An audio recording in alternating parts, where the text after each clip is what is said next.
चलिए शुरू करते हैं आपके लिए स्पेशल ये वीडियो और ये भी जबरदस्त वीडियो। क्या पढ़ने जा रहे हैं पता है? नाभिकीय भौतिक पढ़ने जा रहे हैं। न्यूक्लियर फिजिक्स पढ़ेंगे। इसमें जो भी होगा ये खत्म हो जाएंगे, ये अंतिम पड़ाव है। इसके बाद जो आने वाला है वो सिर्फ एमसीक्यू आने वाला है, और जो कि बिहार एसएससी, बिहार बीपीएससी या बिहार टीचर के लिए तैयार करते हूँ, ईडीओ का तैयारी करते हूँ या चलिए पहला प्रश्न आपके पास है। पहला प्रश्न क्या है सुनिए। नाभिकीय रिएक्टर में भारी जल, जिसे हम D2O बोलते हैं, भारी जल को हैवी वाटर बोला जाता है, का प्रयोग क्यों किया जाता है? तो न्यूटन की गति को कम करने के लिए हम लोग हैवी वाटर का इस्तेमाल करते हैं। तो नाभिकीय रिएक्टर में हैवी वाटर का इस्तेमाल इसलिए करेंगे क्योंकि उसमें न्यूटन की गति को कम करेंगे, अन्यथा दिक्कत करेगी।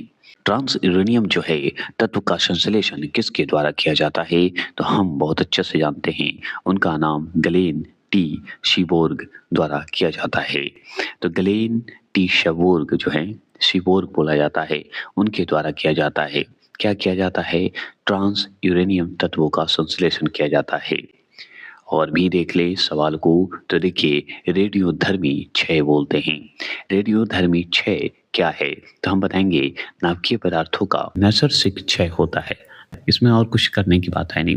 अगर मैं और भी बात करूं तो पॉजिट्रॉन की खोज किसने की थी? तो पॉजिट्रॉन की खोज हम बताएंगे CD एडरसन ने की थी। फास्ट ब्रीडर टेस्ट रिएक्टर, क्या बोलेंगे? फास्ट, ठीक है, जिसे हम शॉर्ट में FBTR बोलते हैं, जिसे हम फास्ट ब्रीडर टेस्ट रिएक्टर बोलते हैं। रिएक्टर में यूरेनियम कार्बाइड एवं प्लूटोनियम कार्बाइड मिश्रित ईंधन का प्रयोग किया जाता है तथा शीतलक के रूप में द्रवित सोडियम का प्रयोग किया जाता है।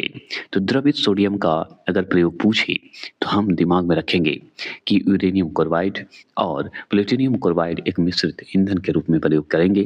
किसमें करेंगे? तो फास्ट ब्रीड टेस्ट रिएक्टर में करेंगे। और इसी तरह शीतलक के रूप में अगर पूछेगा तो हम द्रवित सोडियम का इस्तेमाल करेंगे। तारों में अगर क्षय ऊर्जा पूछे तो बताइए क्या होगा?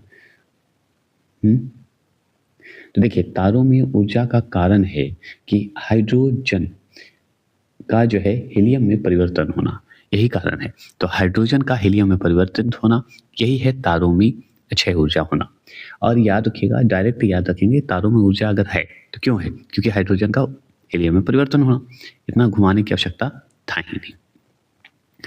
भारत में किस रेडियोधर्मी तत्व का सर्वाधिक भंडार है? तो थोरियम का भंडार है, ये हम जानते हैं, इसमें सोचने वाली बात तो है ही नहीं। तो रेडियो तत्व का सर्वाधिक भंडार भारत में है तो किसका? तो थोरियम का हम लोग इस्तेमाल करते हैं। हाइड्रोजन बम की बात करें तो हाइड्रोजन बम सुनिए। हाइड्रोजन बम जो है किस सिद्धांत पर कार्य करता है? तो अनियंत्रित नाभिकीय संलयन अभिक्रिया पर करता है। तो आपको डायरेक्ट सवाल यही ध्यान रखना है कि हाइड्रोजन बम नाभिकीय संलयन पर, परमाणु बम नाभिकीय रिएक्टर पर। रेडियोधर्मी पदार्थ की बात करेंगे, सब्सटेंस बोला जाता है पदार्थ को। रेडियोधर्मी पदार्थ कौन से कण उत्सर्जित करते हैं? अल्फा, बीटा, गामा, तीनों कण जो है उत्सर्जित करते हैं। तो अल्फा, बीटा, गामा जो है, मतलब अल्फा भी करेगा, बीटा भी करेगा और गामा भी करेगा, ये तीनों करता है। सूर्य नाभिकीय संलयन के द्वारा अपनी ऊर्जा का निर्माण करता है। हम बहुत पहले से ही पढ़ते आ रहे हैं कि सूर्य में नाभिकीय संलयन होते हैं, और नाभिकीय संलयन होने की वजह से हाइड्रोजन बम भी सम्मिलित होते हैं। और हम जानते हैं सूर्य में हाइड्रोजन होते हैं, तो समझिए हाइड्रोजन बम बन सकते हैं। रेडियो सक्रिय तत्व के उपयोग हम कैसे करेंगे और किस तरह से?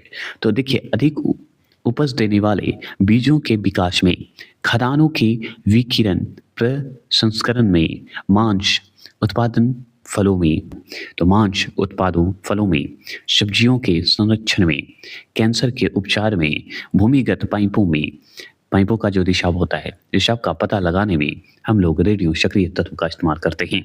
तो रेडियो सक्रिय तत्व का इस्तेमाल हम लोग कहाँ कहाँ करेंगे? अधिक उपज देने वाले बीजों का विकास करेंगे, खाद्यान्न के भाई उसका संरक्षण करेंगे, मांस वाला जो फल होते हैं गद्देदार कहिए, सब्जी वो कह सकते हैं, कैंसर के उपचार में भी इस्तेमाल होता है। और भी देखिए नाभिकीय रिएक्टर में मंदक रूप में किस पदार्थ का प्रयोग किया जाता है? तो ग्रेफाइट का या भारी जल का, हैवी वाटर का, D2O का करते हैं। तो किसका करते हैं? ग्रेफाइट और भारी जल का इस्तेमाल करते हैं। व्रीड रिएक्टर, व्रीड रिएक्टर से क्या तात्पर्य है, क्या मतलब है? तो ये सा रिएक्टर जो विखंडित होने वाले पदार्थों को विखंडन की मात्रा से अधिक उत्पादन करता है। तो ये सा रिएक्टर जो विखंडित होने वाले पदार्थों को विखंडन की मात्रा से अधिक उत्पादन करता है, अधिक उत्पादन करता है। अब देखिए कोबाल्ट 60 की बात करते हैं। कोबाल्ट 60 का प्रयोग विकिरण चिकित्सा में क्यों किया जाता है? तो गामा किरण के कारण किया जाता है। मतलब कोबाल्ट में गामा किरण होता है। क्लियर हो गया? अब चलिए बात करते हैं कि मेशान की खोज किसने की थी? तो हम बताएंगे हिडेकी ने की थी। हिडेकी युकावा ने किया था। क्लियर हो गए? कोई दिक्कत तो नहीं? समझ गए? मेशान, मेशान की खोज किसने की थी? तो हिडेकी युकावा ने किया था। हिडेकी युकावा ने मेशान की खोज की थी। क्लियर हो गए? और कोई दिक्कत? अगर मान लीजिए भारत में कौन सी ऐसे नवकीय ईंधन है जो सर्वाधिक पाई जाती है, बता सकते हैं? मतलब न्यूक्लियर फ्यूल पाई जाती है तो थोरियम, थोरियम जो है हमारे भारत में पाई जाती है। अगर बात करें भारत में अणुबम, किसकी बात करते हैं? भारत में अणुबम का विकास किसने किया? तो डॉक्टर राजा रमन ने किया था। मन या रमन्ना बोलते हैं इसे, राजा रमन्ना, डबल ना है ना, इसलिए रमन्ना बोल दीजिए। ऐसे डॉक्टर राजा रमन बोल सकते हैं। और अणुबम मतलब एटॉमिक बम, समझ गए? याद रखिएगा। अगर बात करें परमाणु रिएक्टर की, परमाणु रिएक्टर का प्रयोग कहाँ किया जाता है? तो आणविक भट्टी में किया जाता है। तो आणविक भट्टी में किसकी इस्तेमाल की जाती है? तो हम बताएंगे परमाणु रिएक्टर का प्रयोग किया जाता है। आणविक भट्टी में करते हैं। ठीक है? किसमें करते हैं? आणविक भट्टी में करते हैं। क्लोट्रॉन, साइक्लोट्रॉन को त्वरित करने वाला अणु कौन सा है? तो प्रोटॉन है। प्रोटॉन जो है ये क्या करता है कि साइक्लोट्रॉन जो होता है उसे त्वरित करता है। ठीक है, चलिए, मतलब तीव्र करता है। और भी बात करें विद्युत उत्पादन के लिए परमाणु ऊर्जा संयंत्रों में किस यूरेनियम समस्थानिक मतलब आइसोटोप का उपयोग किया जाता है? तो U-235 का इस्तेमाल करते हैं। ये तो हम शुरू से भी पढ़ते आ रहे हैं कि परमाणु ऊर्जा संयंत्र में हम अगर यूरेनियम बात करें तो यूरेनियम का कौन सा आइसोटोप का इस्तेमाल करते हैं, उपयोग करते हैं? तो U-235 का इस्तेमाल करते हैं। अब थोरियम अगर आ जाता तो बताइए। अगर स्थिति में भारत का प्रथम परमाणु संयंत्र पूछे, न्यूक्लियर प्लांट पूछे कौन सा है, तो हम बताएंगे तारापुर। महाराष्ट्र में जो तारापुर है ना, वहाँ पे सबसे प्रथम है हमारे भारत में परमाणु संयंत्र। परमाणु बम जो है नाभिकीय विखंडन के सिद्धांत पर आधारित है। जैसे नाभिकीय शल्यन, नाभिकीय विखंडन, जो कि मैंने ऊपर क्या बता दिया, नाभिकीय परमाणु बता दिया है, जो कि वहाँ पे नहीं बोलना चाहिए था, लेकिन मैंने ऐसे ही फन में बोला है, तो ध्यान रखना है। तो हमारा जो है दो ही चीज़ पढ़ते हैं। नाभिकीय शल्यन जुड़ा है सूर्य से, सूर्य के, क्योंकि वहाँ पे हाइड्रोजन है, तो ऐसे हम याद रखेंगे हाइड्रोजन बम। और एक नाभिकीय विखंडन है जिसमें परमाणु बम से हम संबंधित है। तो परमाणु बम नाभिकीय विखंडन के सिद्धांत पर काम करता है, हाइड्रोजन बम नाभिकीय शल्यन पर काम करता है। ये दो चीज़ याद रखिएगा। इसके विपरीत ही देखिए हाइड्रोजन बम जो है नाभिकीय शल्यन पर नहीं करेगा, तो ये तो हम पहले बता चुके हैं। अगर मान लीजिए पूछे कि भारत का कौन सा परमाणु संयंत्र जो है भूकंपीय पेटी में स्थित होता है, तो हम बहुत अच्छे से जानते हैं नरौरा, नरौरा जो है मतलब 4 भूकंपीय पेटी में आता है। संयंत्र जो भूकंपीय है पेटी है वो भारत के कौन से क्षेत्र में बना है, या परमाणु संयंत्र जो है आपको यूपी के बुलंदशहर में कौन सा है, तो हम उसका नाम से ही जानते हैं नरौरा परमाणु संयंत्र बोलते हैं, जो कि 4th भूकंपीय पेटी में रखा गया है। वर्ष 1938 में मतलब 1938 में नाभिकीय विखंडन की खोज किसने की? तो ऑटो हॉर्न ने एवं फ्रिट्ज स्ट्रॉन्समैन ने किया था। स्ट्रॉन्समैन बोल दीजिए, या आप दोनों का नाम ले लीजिए, ऑटो हॉर्न शनमैन बोल दीजिए। 38 में जो है नाभिकीय विखंडन की खोज हुआ था, जो कि ऑटो हॉर्न और स्ट्रॉन्समैन के द्वारा किया गया था। अब इसी में और भी देख लीजिए कि यूरेनियम विखंडन की प्रक्रिया जारी रखने में किस कण की जरूरत होती है? तो न्यूट्रॉन की जरूरत होती है। क्लियर? चलिए आगे। अगर बात करूं भारत में स्थापित प्रमुख परमाणु ऊर्जा केंद्र कौन सा है, बता सकते हैं? तो तारापुर है। तारापुर महाराष्ट्र, जो कि 1400 MW है। रावतवाड़ा जो कि राजस्थान में है, जो कि राजस्थान के कहाँ, कोटा में, जो कि 1180 MW है। कलपक्कम की अगर बात करते हैं तो कलपक्कम जैसे ही नाम आएगा तमिलनाडु टिक लगा दीजिएगा और वहाँ पे कितना वाट का है, मेगावाट का है तो 440 मेगावाट का है।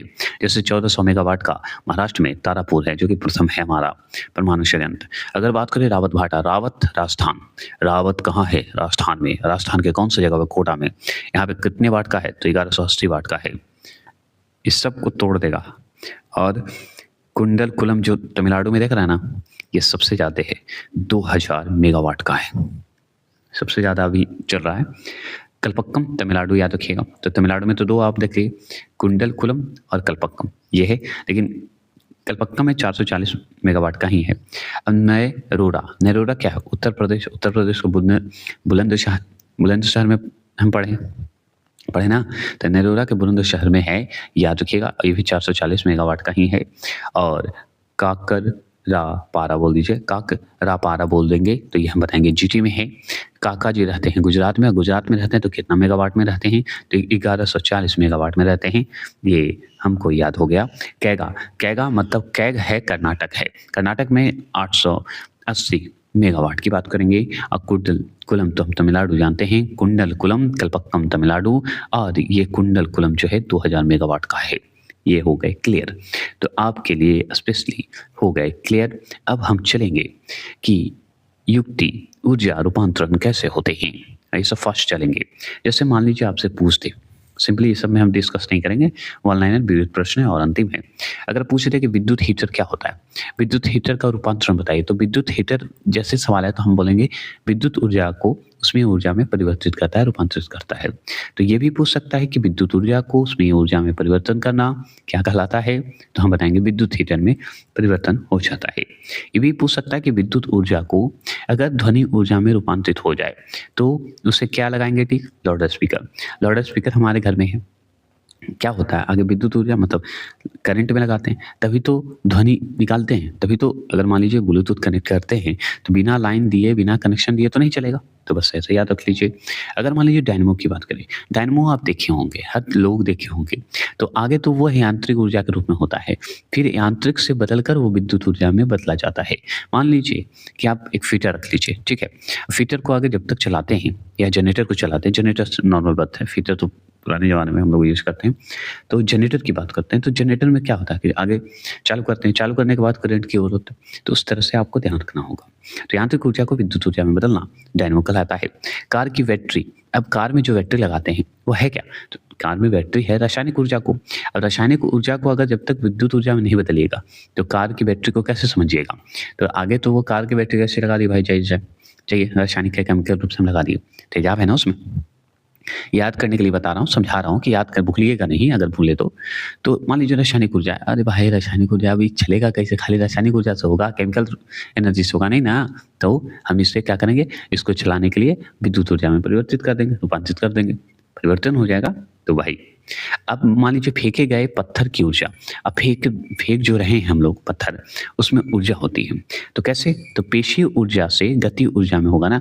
अब मान लीजिए एक पत्थर रखा हुआ, उठा के फेंकेगा तो गति हो गया कि नहीं, तो भाई पेशीय ऊर्जा को गति ऊर्जा में परिवर्तित करना, ये फेंका हुआ पत्थर का ऊर्जा होगा। अब देखिए वाष्प इंजन, सोचिए वाष्प इंजन मतलब भाप निकलेगा, तो भाप मतलब उष्मा, तो उष्मा निकलेगा, जब उष्मा निकलेगा तभी तो परिवर्तित होकर गति ऊर्जा में होगा, इसलिए वाष्प इंजन चलेगा कैसे, जब तक उसमें उष्मा नहीं होगा, उष्मा को परिवर्तित होगा तभी तो गति में चलेगा, फिर धीरे धीरे चलेगा, तो वाष्प इंजन हो गया। तो ऊष्मीय ऊर्जा को गति ऊर्जा में बदलना, वाष्प इंजन। मान लीजिए जलता हुआ कोयला, अब जलता हुआ कोयला क्या है, तो कोयला तो हमारा रासायनिक ऊर्जा में आएगा, तो रासायनिक ऊर्जा को ऊष्मीय ऊर्जा में बदलता है। अब कोयला को जलाएगा तो ऊष्मा निकलेगा नहीं जी, निकलेगा कि नहीं, तो कोयला हमारा क्या है, रासायनिक ऊर्जा को ऊष्मीय ऊर्जा में परिवर्तित करता है, उससे हम कोयला कहते हैं। अगर मान लीजिए विद्युत शेल, अब विद्युत शेल मतलब विद्युत का बैटरी है ना, विद्युत का बैटरी, अब विद्युत का बैटरी क्या है, रासायनिक ऊर्जा ही है ना उसमें। देखिए याद करने का हम सिंपल तरीका बताते हैं, मान लीजिए बैटरी में क्या है, तेजाब है, तो एक तरह से केमिकल ही है कि नहीं, केमिकल है। जैसे कोयला क्या है, एक तरह से केमिकल है, उसमें अगर जलता है तो कोई केमिकल होगा तभी तो, जला कोयला तो भाई उष्मा दिया। इसी तरह विद्युत शेल कैसे होगा, अगर रासायनिक ऊर्जा होगा, और रासायनिक ऊर्जा को बदलिएगा विद्युत ऊर्जा में रूपांतरित करेगा, सिंपल। तो रासायनिक ऊर्जा को विद्युत ऊर्जा में बदलना क्या कहलाएगा, विद्युत शेल कहलाएगा, है ना? अब उल्टा हो जाएगा। अब मान लीजिए हमको विद्युत का अपघटन करना है, मतलब इसको कम करना है, विद्युत को बदलना है, तो आगे विद्युत ऊर्जा होगा, विद्युत ऊर्जा को फिर से ले आइए रासायनिक ऊर्जा में, केमिकल एनर्जी में, ऐसे याद रखेंगे। तो विद्युत ऊर्जा को रासायनिक ऊर्जा में लाना, रूपांतरण करना, क्या कहलाएगा? विद्युत अपघटन कहलाएगा। क्लियर? चलिए, याद हो रही है। अगर अब चलिए विद्युत बल्ब, नॉर्मल बात है, आँख बंद कीजिए और सोचिए कि विद्युत बल्ब हमारे घर में है या आस-पास अपने घर में बल्ब तो होगा, बिना बल्ब के तो रात में पढ़ेंगे नहीं। तो विद्युत बल्ब है, जब विद्युत बल्ब है तो विद्युत ऊर्जा होगा, ठीक है। विद्युत ऊर्जा बदलेगा कैसे? तो उसमें ऊर्जा में ना बदलेगा, मान लीजिए उसमें हम आप करंट लगा दीजिए और बल्ब फ्यूज हो जाए तो कोई फ़ायदा है? नहीं ना, तो जलेगा तभी तो फ़ायदा है। तो जब विद्युत बल्ब में विद्युत ऊर्जा को अगर उसमें ऊर्जा में बदलना है तो उसमें करंट आनी चाहिए, तो करंट आएगा तभी तो बॉल जलेगा तो ऊष्मा देगा तो वही रूपांतरित हो जाएगा। तो विद्युत बल्ब में विद्युत ऊर्जा को उसमें ऊर्जा में परिवर्तन करना कहलाता है। अगर बिजली का पंखा छोड़िए, पंखा आपके घर में तो होगा ही, अवश्य होगा। पंखा है तो आगे तो क्या करेगा? उसमें विद्युत ऊर्जा होगा, विद्युत ऊर्जा होगा तभी तो यांत्रिक ऊर्जा में परिवर्तित होगा। जैसे डायनामो क्या था? यांत्रिक ऊर्जा को विद्युत ऊर्जा में बदला। उसी तरह अगर मान लीजिए पंखा में जब तक करंट नहीं दीजिएगा, चलेगा नहीं ना, तो यांत्रिक में परिवर्तित कैसे होगा? जब तक उसमें करंट नहीं दीजिएगा। तो करंट दीजिए तो यांत्रिक के रूप में होगा, हवा खाइए। अब बात करते हैं टरबाइन बोलते हैं, सॉरी टरबाइन। अब देखिए टरबाइन की बात करते हैं। टरबाइन जो है कैसे हम पता करेंगे टरबाइन? तो देखिए टरबाइन हो या डायनामो हो, दोनों एक ही है। यांत्रिक ऊर्जा को विद्युत ऊर्जा में बदलना, बस क्लियर है? मतलब टरबाइन हो यहाँ पे डायनामो हो, दोनों का एक ही प्रक्रिया है, यांत्रिक ऊर्जा को विद्युत ऊर्जा में बदलना। तो इसमें हम चाहते हैं। चलिए पवन चक्की देखे होंगे, हॉलीवुड बोल रहा हूँ, साउथ की मूवी देखे होंगे या कहीं भी मूवी देखे होंगे या तमिलनाडु की शूटिंग देखे होंगे, है ना? तो पवन चक्की का नाम सुने होंगे, राजस्थान का शूटिंग देखे होंगे, तो वहाँ पे पवन चक्की लगाया हुआ है। तो पवन चक्की जो लगाया गया है ना, वो यांत्रिक ऊर्जा को विद्युत ऊर्जा में बदलने के लिए। तो यांत्रिक रूप से जैसे डायनामो हमारा क्या है? एक तरह से यांत्रिक है। मतलब हम मान लीजिए एक जनरेटर बताएं ना एग्जांपल में कि एक जनरेटर लीजिए, जनरेटर में जब तक चालू नहीं करेगा तो वो करंट तो सप्लाई नहीं करेगा। तो उसी तरह पवन चक्की चलेगी तभी तो विद्युत ऊर्जा आएगा। तो देखे होंगे पवन चक्की चलती है तब। तो पवन चक्की क्या है? हमारा यांत्रिक ऊर्जा है। तो यांत्रिक ऊर्जा को विद्युत ऊर्जा में परिवर्तित करना पवन चक्की का काम है। विद्युत चुम्बकीय अगर आपके पास है, चुंबक तो हम समझ गए, तो विद्युत चुम्बकीय मतलब विद्युत ऊर्जा आगे होगा। विद्युत ऊर्जा को हम क्या परिवर्तित करेंगे? चुम्बकीय में परिवर्तित करेंगे। तो विद्युत ऊर्जा को चुम्बकीय ऊर्जा में बदलना, रूपांतरित करना विद्युत चुम्बकीय कहलाता है। अगर परमाणु बम की बात करें तो परमाणु बम है तो बम बनाने के लिए रासायनिक केमिकल ऊर्जा की जरूरत होती है, होगी, अवश्य होगी। तो रासायनिक ऊर्जा को अब बदलना क्या है? परमाणु। तो परमाणु बम में क्या है? नाभिकीय विखंडन होता है ना जी, मतलब नाभिकीय होता है ना, तो नाभिकीय ऊर्जा होगा।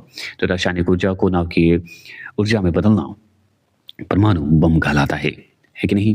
क्लियर। अब माइक्रोफोन की बात करते हैं। अरे माइक्रोफोन तो हम बहुत अच्छे से जानते हैं कि अगर उसमें बिजली करंट नहीं जाएगा, विद्युत नहीं जाएगा तो ध्वनि कैसे उत्पन्न होगा, है ना? उसको चार्ज करते हैं ना, मान लीजिए आजकल का ब्लूटूथ हम यूज़ कर रहे हैं तो कैसे कर रहे हैं? अगर उसको चार्ज करते हैं, उसमें से विद्युत लेते हैं, उसमें बैटरी लगाते हैं, उसके बाद हम ध्वनि सुनते हैं, है ना? तो विद्युत ऊर्जा को ध्वनि ऊर्जा में बदलना माइक्रोफोन कहलाता है। और सितार की बात करें तो सितार में याद रखना है ये यांत्रिक है। क्यों यांत्रिक है पता है? यांत्रिक ऊर्जा को ध्वनि ऊर्जा में क्यों बदला गया, बता सकते हैं? तो यांत्रिक का मतलब मैंने एग्जांपल हमेशा दिया कि जनरेटर क्या है, बेचारा जब तक उसको घुमा के चलाइएगा नहीं, करंट तो देगा नहीं। तो इसी तरह सितार में जो तार है ना, तो उसमें यांत्रिक है ना, इसमें कोई न करंट है न कुछ है, तो इससे जो है नेचुरल से जोड़ दीजिए, प्राकृतिक से जोड़िए, एक कला से जोड़ लीजिए। मान लीजिए तार को ऐसे ऐसे कट करिएगा तो आवाज़ देती है, तो अब आवाज़ देगी तो क्या निकलेगा? ध्वनि निकलेगा। क्लियर? तो यांत्रिक ऊर्जा का मतलब कि बिना आपके सहयोग से वो बेचारा बिजली दे नहीं सकता। मोमबत्ती की बात करते हैं। मोमबत्ती क्या है? रासायनिक ऊर्जा है ना। अब केमिकल से ही बनाया हुआ है, एक तरह से रासायनिक है। याद करवाने के पॉइंट ऑफ व्यू से बोल रहा हूँ, कोई ऐसा नहीं कि मैंने थेसिस लगा रहा हूँ, नहीं, सिर्फ याद करवा रहा हूँ कि बहस कर रहा हूँ कि याद हो जाए।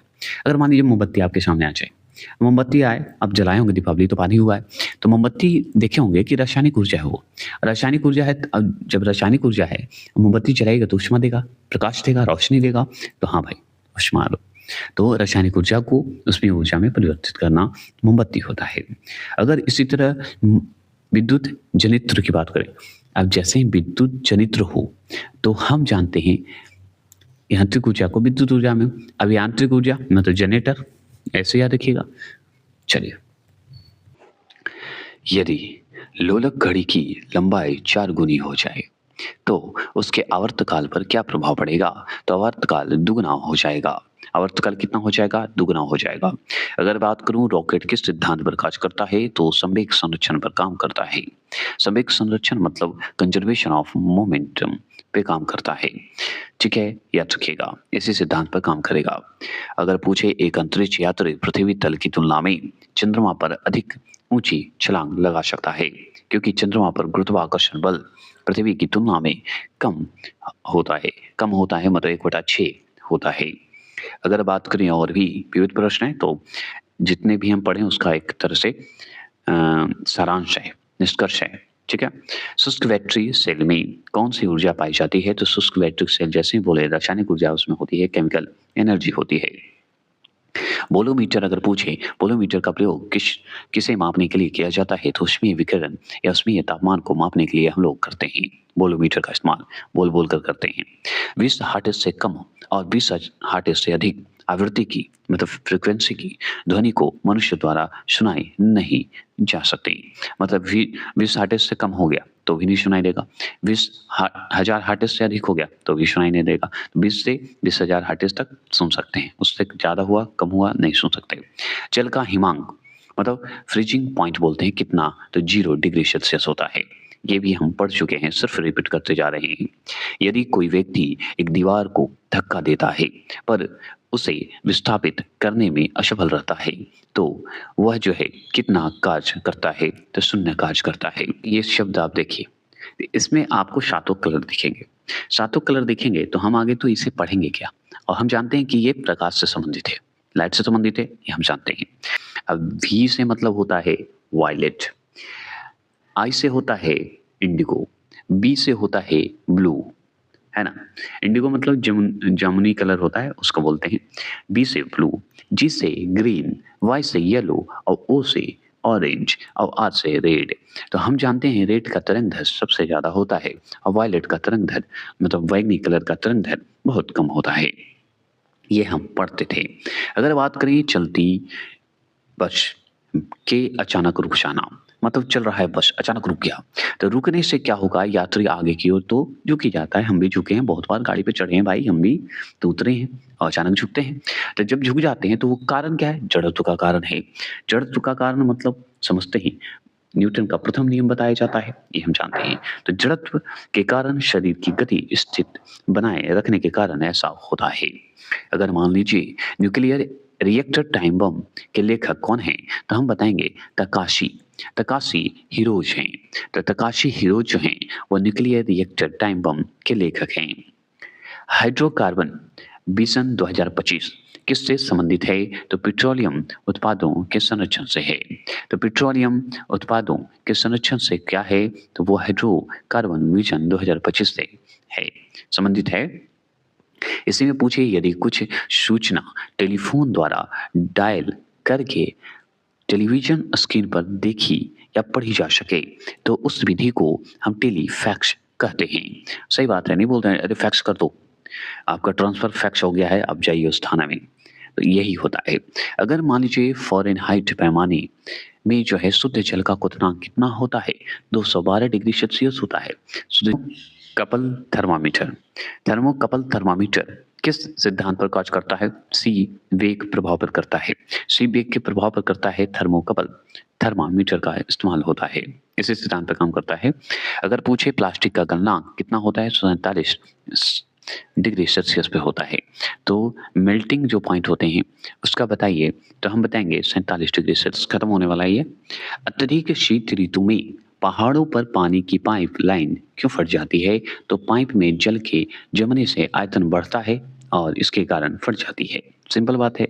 अगर मान लीजिए यही सवाल आपसे पूछे कि एक समतल दर्पण ले लीजिए, समतल दर्पण पर आपतित किरण जिसे 60 डिग्री का कोण बनाती है, कितना कोण बनाती है? 60 डिग्री का कोण बनाती है।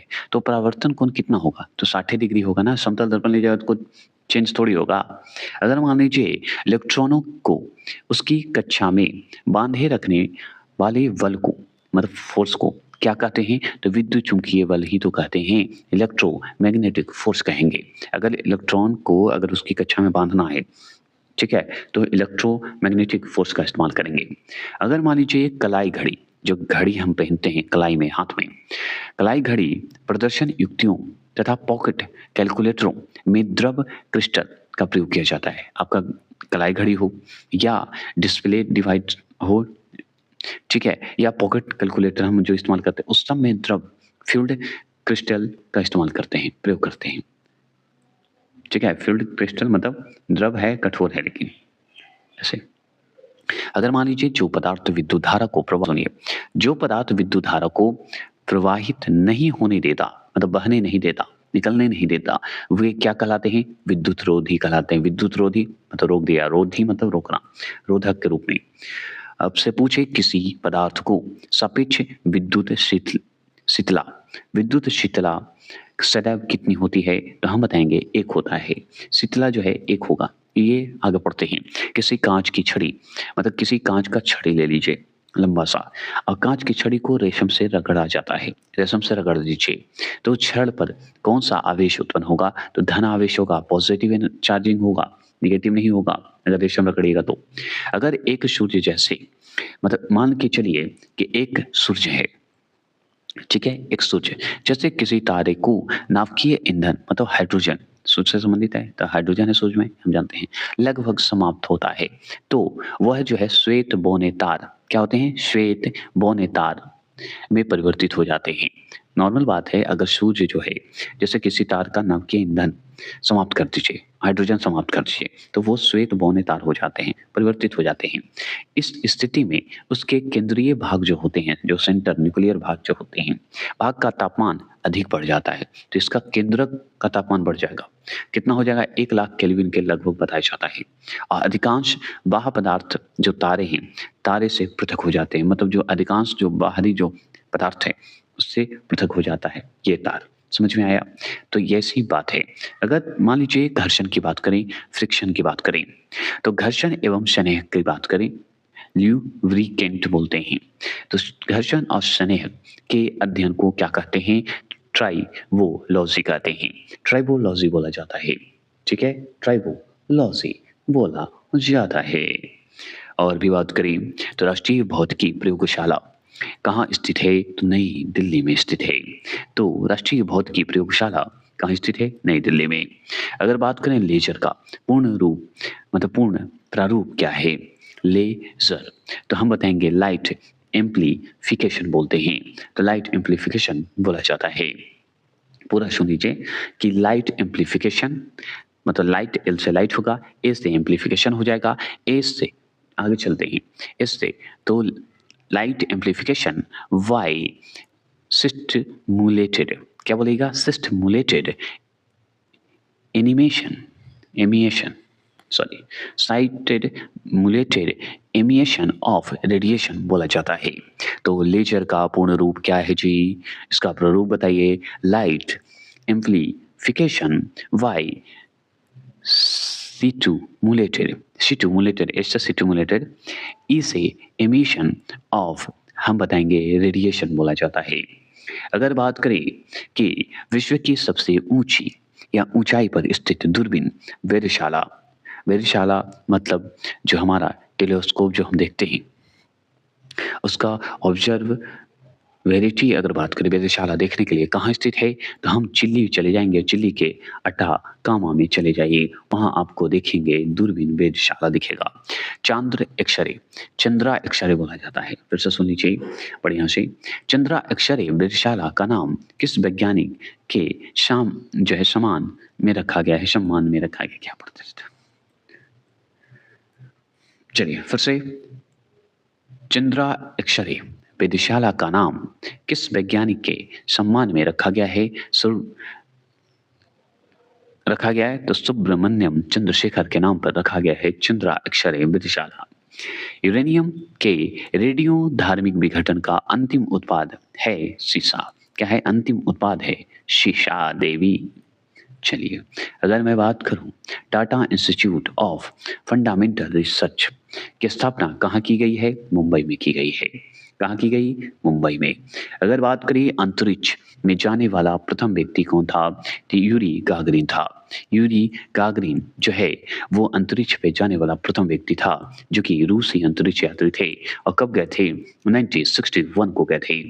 अगर बात करें कि विश्व की प्रथम महिला अंतरिक्ष यात्री का नाम क्या है? तो हम बताएंगे वेलेंटिना तेरेशकोवा है, जो कि रूस के ही अंतरिक्ष यात्री हैं और ये 1963 में ही गए थे। 61 में गए भाई कौन? यूरी गागरिन गए, रूस अंतरिक्ष यात्री थे। अब इसके प्रथम महिला अंतरिक्ष यात्री जो गई थी वो 1963 में गई थी और ये वेलेंटिना तेरेशकोवा गई थी। अगर बात करें GIF का पूर्ण रूप क्या है? GIF का इस्तेमाल खूब करते हैं हम लोग, तो ये ग्राफिकल इंटरचेंज फॉर्मेट बोला जाता है। लेजर द्वारा कौन सा विकिरण उत्पन्न होता है? तो हम बताएंगे उद्दीप्ति विकिरण होता है, जिसे हम स्टिमुलेटेड रेडिएशन बोलते हैं। भारत में संपूर्ण ऊर्जा उत्पादन में नाभिकीय ऊर्जा का प्रतिशत कितना है? तो लगभग 3.3% है, 3.3% है। वायु का विशिष्ट ताप किस वायुमंडल गुण के बढ़ाने का जो है साथ बढ़ता है? तो हम बताएंगे दाब के साथ बढ़ता है। तो अगर पूछ ले वायु का विशिष्ट ताप दाब वायुमंडलीय गुण के बढ़ाने के साथ बढ़ेगा, ऐसे नहीं बढ़ेगा। अगर बात करें भारहीनता की अवस्था में, जब भारहीन हो जाए, हीनता हो जाए, तो उस अवस्था में एक मोमबत्ती का ज्वाला का आकार कैसा होगा? तो गोलाकार हो जाएगा। फ्लेम जो जलता है वो गोल हो जाएगा। दाब बढ़ने पर बर्फ के गलनांक पर क्या प्रभाव पड़ता है? तो गलनांक घटता है।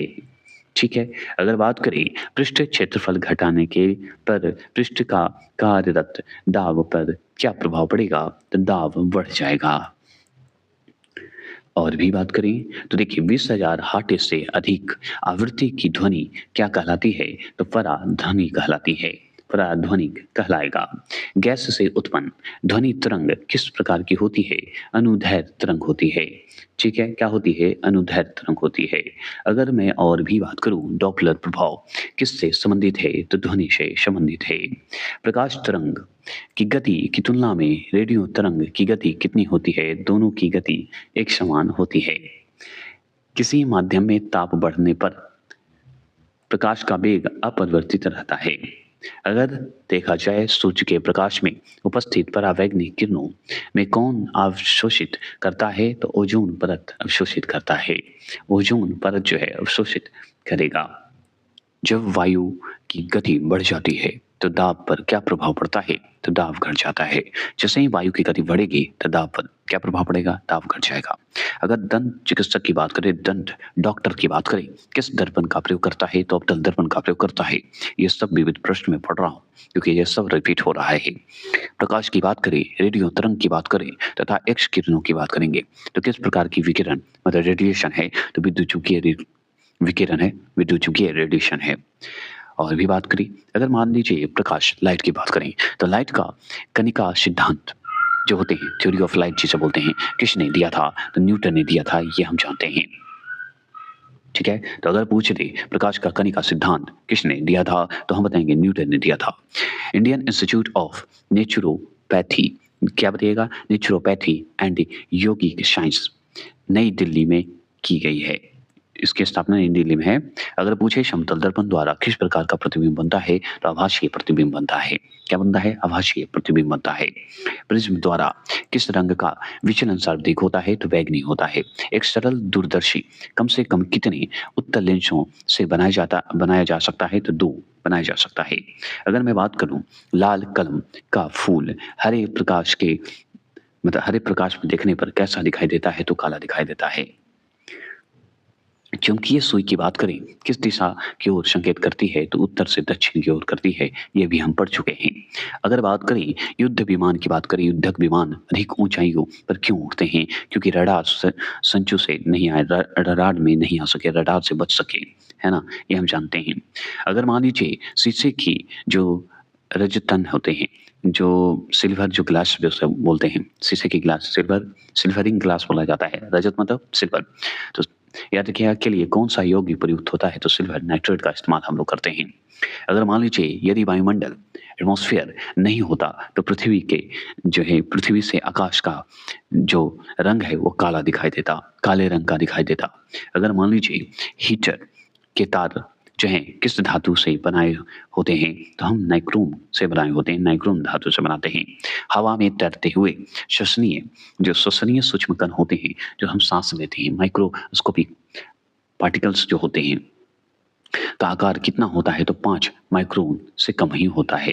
अगर मान लीजिए भारत में प्रथम भारतीय जल संयंत्र जो है बताइए स्थापित है, भारतीय प्रथम भारी जल DO2 संयंत्र कहाँ स्थापित है, तो हम बताएंगे ये जो है भारत में प्रथम अगर भारी जल की बात करेगा तो नागल याद रखिएगा, पंजाब याद रखेंगे। अगर मान लीजिए टेप रिकॉर्डर की जो है टेप किस पदार्थ से लेपित की जाती है, तो हम बताएंगे फेरो मैग्नेटिक चूने से हम इस्तेमाल करते हैं, लेपते हैं, पोतते हैं उसको, ये कह दीजिए। अगर मान लीजिए पूछते कि घड़ी में स्फटिक क्रिस्टल किस सिद्धांत पर कार्य करता है, तो दाब विद्युत प्रभाव पर करता है। अगर इसी में पूछे स्वचालित कलाई घड़ियों जो स्वचालित होते हैं, चलते हैं घड़ी कलाई में ऊर्जा जो होते हैं बताइए हाथ के विभिन्न संचालन से प्राप्त होते हैं। ऐसे स्वचालित जो घड़ी चलती है वो बिना हमारे हाथ के संचालन बिना नहीं चल सकते, इसलिए मूवमेंट ऑफ हैंड होना जरूरी है। कृत्रिम उपग्रह की बात करते हैं, आर्टिफिशियल जो सैटेलाइट बनाए वो बताइए पृथ्वी से स्पष्ट रूप से क्यों ट्रैक किया जा सकता है, क्योंकि ये डॉपलर के प्रभाव पर ही दिया गया है इसलिए। अगर मान लीजिए हवाओं में किस प्रकार की ऊर्जा होती है, तो गति ऊर्जा होती है। हवा में गति ऊर्जा नहीं होगी तो हवा का मजा कैसा लेगा, तो ले पाएंगे। अगर बात करें सड़क पर चलने की अपेक्षा बर्फ पर चलना कठिन क्यों होता है, क्योंकि बर्फ पे सड़क की अपेक्षा घर्षण कम होता है, इसलिए बर्फ पर चलना बहुत कठिन है, सड़क पर आसान है। अगर चुंबकीय अनुनादन बिंबीकरण किस सिद्धांत पर कार्य करती है, जिसे MRI बोलते हैं। MRI जो होते हैं मैग्नेटिक रिसोनेंस इमेजिंग की बात करते हैं, किस सिद्धांत पर कार्य करती है, तो नाभिकीय चुंबकीय अनुनादन पर करती है, ये हम जानते हैं। अगर मान लीजिए भारत में मिलिट्री प्रणाली किस वर्ष की गई, तो हम बताएंगे 1957 में किया गया था। मिलिट्री सिस्टम कहिए कब आई, तो 1957 में। उष्मा के स्थानांतरण का कारण क्या है, तो तापांतर है, तापांतर के कारण टेम्परेचर डिफरेंस के कारण होता है। अगर मान लीजिए कौन सा रंग सौर विकिरण मतलब सोलर रेडिएशन का सबसे अच्छा अवशोषक होता है, तो काला रंग एकदम बहुत होता है। अगर मान लीजिए डीजल इंजन में कितने स्पार्क प्लग जो होते हैं लगे होते हैं, तो एक भी नहीं होते हैं। अगर मान लीजिए परम ताप का वह प्रथम बिंदु कौन सा है जहां सभी प्रकार का आणविक गति बंद हो जाती है, तो परम शून्य हो जाती है। अगर मान लीजिए यदि 100 ग्राम चीनी को आधा लीटर पानी में मिलाकर एक असंतृप्त चीनी का घोल तैयार किया जाए, तो उसका आयतन अपरिवर्तित रहेगा ही। टेलीफोन की बात करें, टेलीफोन में क्या प्रयुक्त होता है, तो कार्बन माइक्रोफोन होता है। टेलीफोन में कार्बन माइक्रोफोन होता है।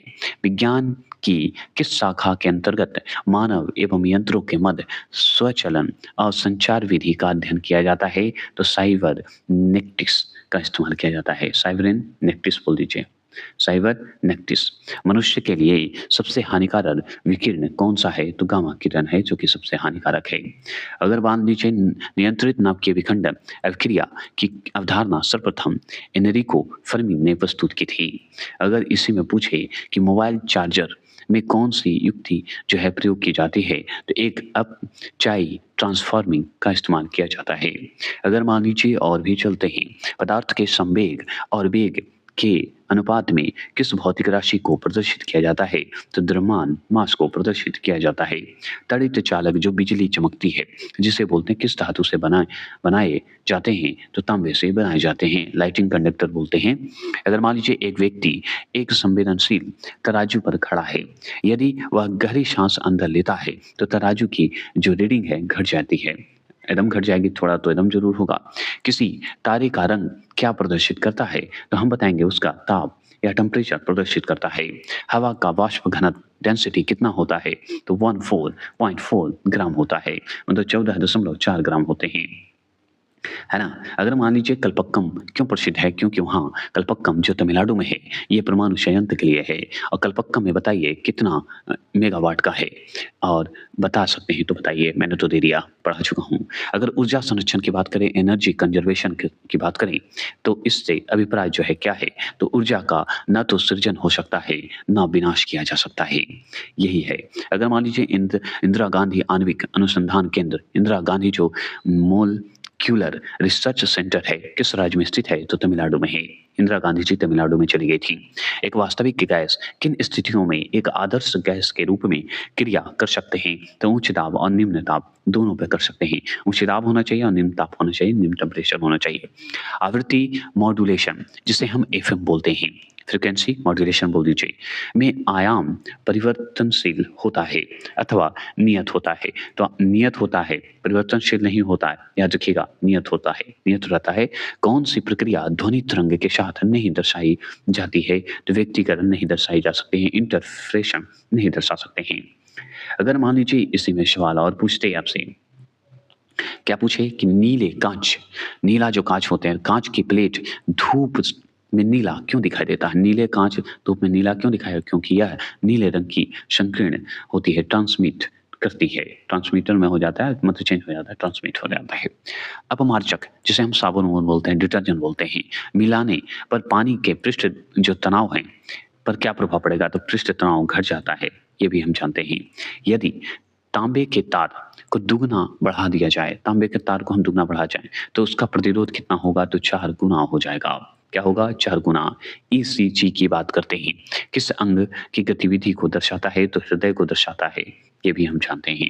वह गुण कौन सा है जो प्रकाश तरंग में दिखता है पर ध्वनि तरंग में नहीं दिखता? तो ध्रुवन नहीं दिखता है, पोलराइजेशन नहीं दिखेगा। अगर वायु शीतलन की बात करते हैं तो किस स्थान के लिए अधिक उपयुक्त है? तो गर्म एवं शुष्क जलवायु वाले क्षेत्र में अधिक उत्पादन है। अगर और भी बात करें और अंतिम पड़ाव है ये, वह प्रकाशीय उपकरण कौन सा है जिसकी सहायता से दोनों आँखों से हम एक साथ दूरवर्ती वस्तुओं को आवर्धित रूप से देख सकते हैं? तो दूरबीन से देख सकते हैं, बाइनोकुलर से देख सकते हैं।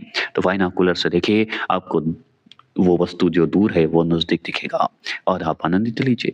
बस दूसरे के घरों में मत झाँकिएगा बाइनोकुलर से, नहीं तो आपके लिए ही हानि है। तो चलिए फिर मिलते हैं। जय हिंद, जय भारत।